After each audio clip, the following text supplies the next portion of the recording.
Hi, this is Pris. This is part 2 of testimony, and I ended last time where I had my son, and so I'm going to start there. Finally, when my son was 2, we moved back to California. My real mother was here, and my sister and her family. So she found an Arab man that would take me back to California to help me drive, back there. And I had found a job as a change agent and as a supervisor in a hospital for an OB department that needed change. And so we came out here, and that was a little bit of a rough trip in that Dave got sick in Texas and he had to go to a hospital and get some antibiotics, but everything worked out, and I ended up with a job here and living in Santa Ana, not far from my mom.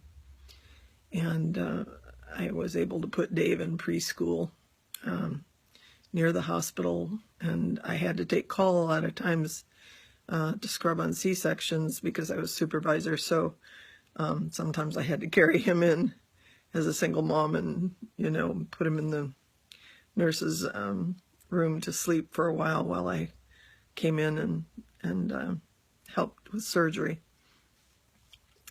And then we moved to Tustin, and it was a time when I had met someone through Parents with Partners, and I ended up pregnant again. But when I told him that I was pregnant, he curled up in a fetal position, and I thought at the time, I can't do this. I can't marry a man who's going to be a baby and have a baby and my son on top of it. And I rationalized having another abortion. And afterwards, it made me feel pretty horrible and barren emotionally, even more so afterwards than what I had already felt. And it was an Easter Sunday. And I was thinking, there's no hope for me. Per Catholic doctrine, I'd committed mortal sins, so there was no salvation for me. And at least maybe if I took my son to church and got him going, there'd be hope for him. So I went to a Catholic service here in town, and as I listened to the priest, I just got more and more upset because he was talking about why there are only people there. I mean, that was his sermon. Why there were only people there on holidays. And I wanted nothing more than to raise my hand and tell him in a very disrespectful way why there were only people there on holidays, because you tell me nothing for my life. And so I thought it best to leave. So I left the church with my son, and as I'm going out the door, I said out loud to the Lord, which is just totally unlike me, so I'm sure it was provoked by the Holy Spirit, God, there has to be more than this. There just has to be more than this. And within a week, I met my ex-husband, and he was telling me the difference between being Catholic and being born again. And he gave me a Bible, a really good Bible, but I found I had a real hard time reading it. And we entered into relationship, and it wasn't on solid ground. And I still was baby Christian, so things, it was really not a good thing.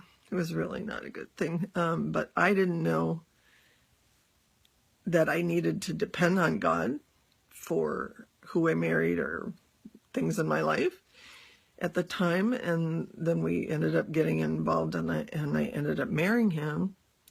And but in the meantime, God was getting a hold of me, and I was starting to see things out of the corner of my eyes, like I would see spirits moving.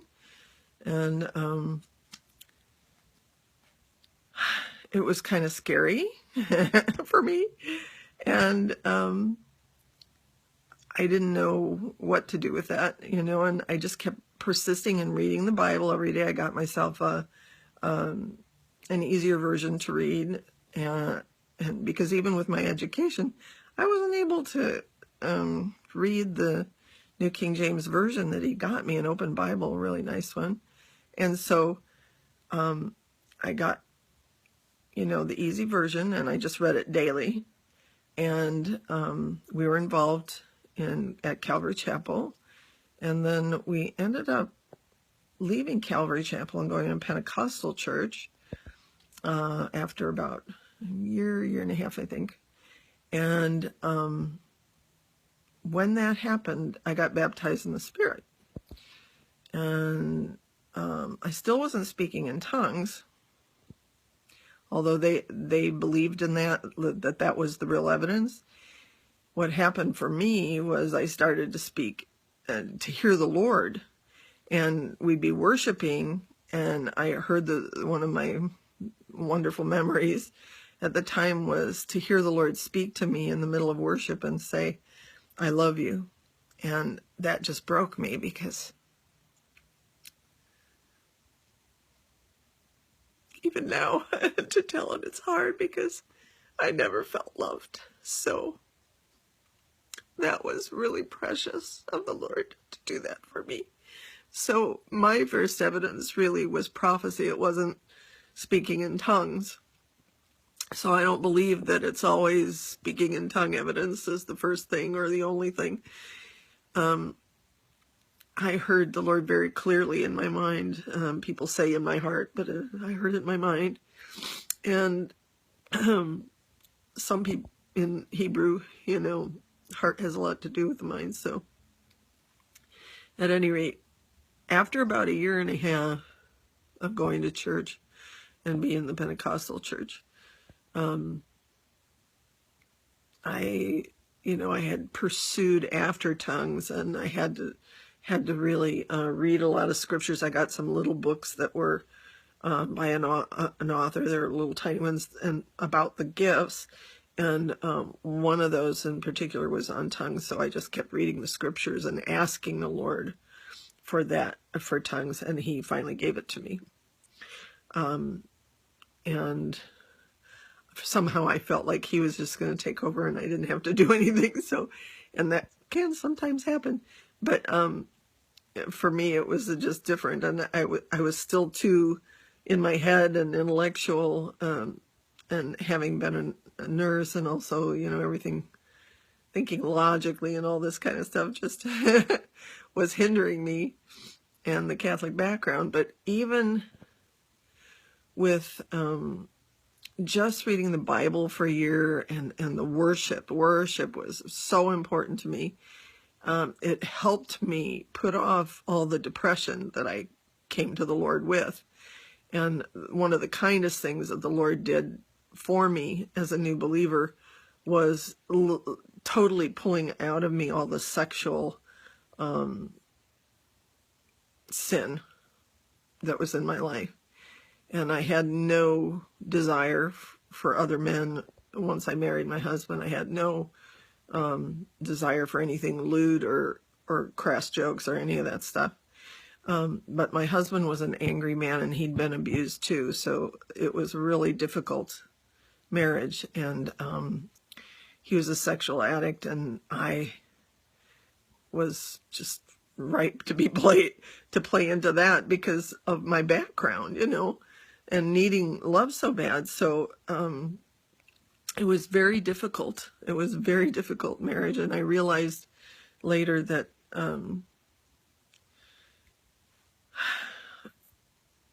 part of what the Lord was doing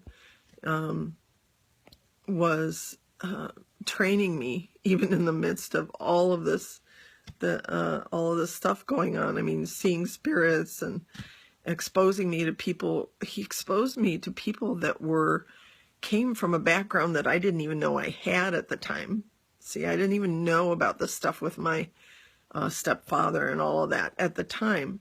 But at one point, I was so upset about a doctor that had gotten angry with me at the hospital that, and and my husband's anger too sometimes, that I ask the Lord, what is it that makes me so terrified that I shake?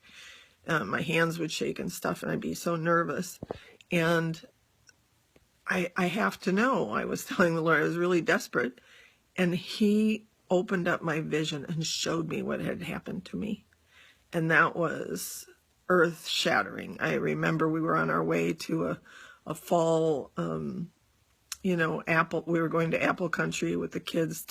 He had 2 kids from his previous marriage, so our marriages, I should say. He was married twice before. And so we were on our way there, and I wore my sunglasses, thank God, because I was crying all the way. And once the Lord revealed that to me, and that began, though, a process in me of healing for the things that I'd been through, but it was like an onion peeling. He didn't show me too much at once.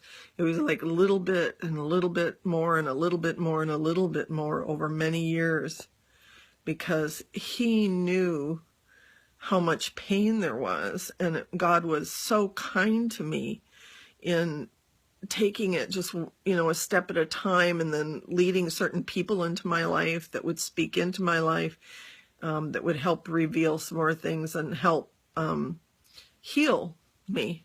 And at one point I was going to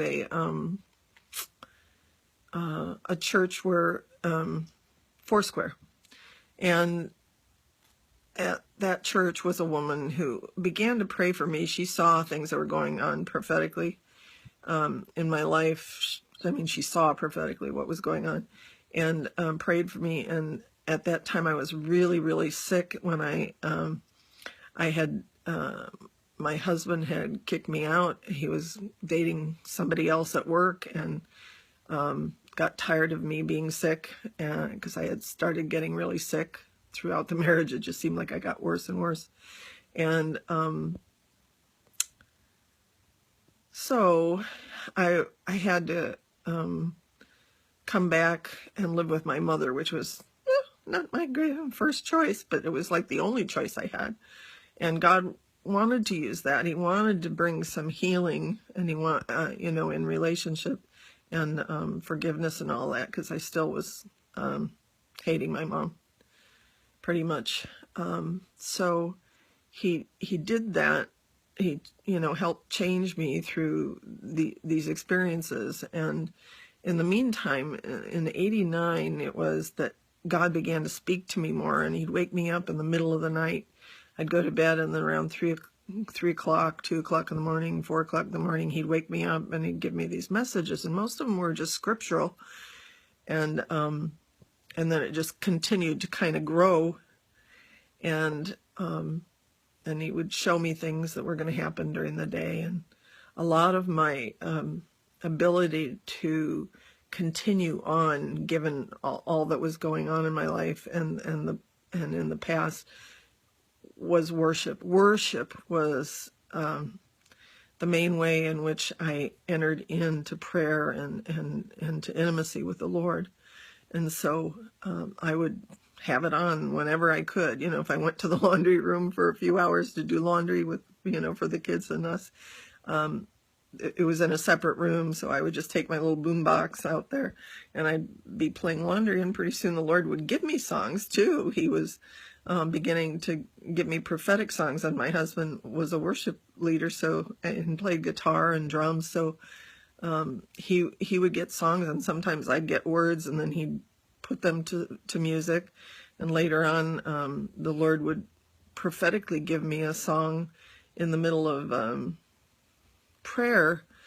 All of a sudden one day I started to feel like singing in tongues, and then he began to give me verses from Scripture and Psalms, and they fit right in with the music that he'd given me. And I played accordion as a kid, so I was able to tinker around on the piano to get the sounds right and show them to my husband so that we could play the songs. So, and that was a desire of my heart, is to work with him on that kind of thing. So it was wonderful of the Lord to do that for me. And I guess I should the first time that I actually heard the Lord really strong and got a message from him was when he showed up in the room. And it was about 1.5 years after my marriage when I felt like, oh, I made the biggest mistake ever. And I got up in the middle of the night and I was reading the Word. That was my only time really to be able to read the Word, was after he was in bed and the kids were asleep, and to get up in the middle of the night and do that. And I was worshiping with headphones on, and all of a sudden I felt a presence in the room, and I started hearing a voice, and I picked up my pen and paper. I felt, compelled to pick up pen and paper, and he began to speak to me, and I wrote it down. And that's how the whole thing with the music kind of got started. And sometimes it would be poems, sometimes songs, sometimes just words, that were scriptural, prophetic words. Anyway, this build up and growth in the prophetic was just bit by bit, and being faithful to read the Word, to be in worship and to be in prayer a lot. And I remember one time I was saying to the Lord, this is kind of pointless. I mean, if I pray and you do nothing, I mean, what's the point if I pray and I don't see anything happen? And after that, saying that to the Lord and laying it out for him, all of a sudden things began to happen, and I'd pray for neighbors and boom, they'd get an answer. So it encouraged me all the more to pray, and it encouraged me all the more to continue in the Word. So God has been really, really good to me, and I want to stop here because I don't want this to be too long, so I'm going to have a part 3. God bless you.